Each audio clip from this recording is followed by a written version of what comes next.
We begin in Sudan, where approximately 800 people were reportedly killed in West Darfur after clashes between the Sudanese army and the paramilitary force called the Rapid Support Forces in Geneina on November 4th and 5th. And this is according to the International Organization for Migration. It reported that 100 were injured and 300 others are missing. The situation remains grim. Here's a report. Thousands of Sudanese nationals made a perilous journey across the desert on foot in their quest to flee the violence in their country. Many of them are from West Darfur, which borders Chad. The internally displaced persons claim that there is a new surge in ethnically driven killings in the region as the paramilitary Rapid Support Forces took over the main army base in the state capital, Geneina. Women were seen weeping as they received the news that their family members were killed in the violence back home. Our people there in Ardmata were killed and displaced. Children are slaughtered, women's money and belongings are robbed, and they can't escape. They told me that my brother was killed and we do not know where he is.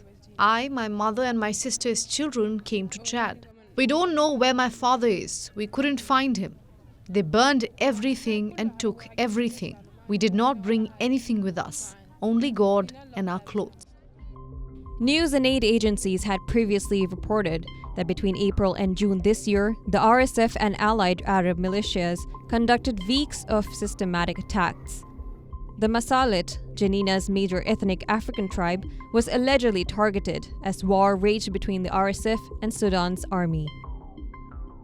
The West Darfur state in western Sudan has been witnessing violent clashes, with hundreds of people reportedly killed and serious human rights violations committed.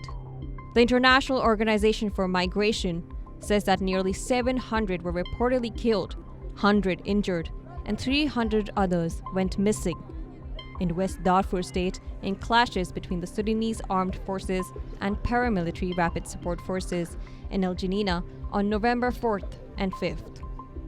The UN agency added that the clashes have forced the displacement of 3,000 people from Geneina to neighboring villages, with another 1,000 fleeing into neighboring Chad due to the tense and unpredictable situation. We hope that at some point there will be accountability. But just to say that particularly the crimes against women, particularly the indiscriminate killings, of course we've heard of crimes against the Masalit in Darfur. All these are egregious violations of human rights, and it must stop. The RSF, originating from the former Janjaweed militias, were implicated in ethnically motivated genocide in Darfur between 2003 to 2008. It has bolstered its presence in the western region of Sudan after gaining ground in recent months. The conflict between Sudanese army and RSF forces began on April 15th after a process to integrate the former militia into the regular forces failed. Recently, the RSF announced its control of most prominent Sudanese army bases, especially in South and West Darfur states.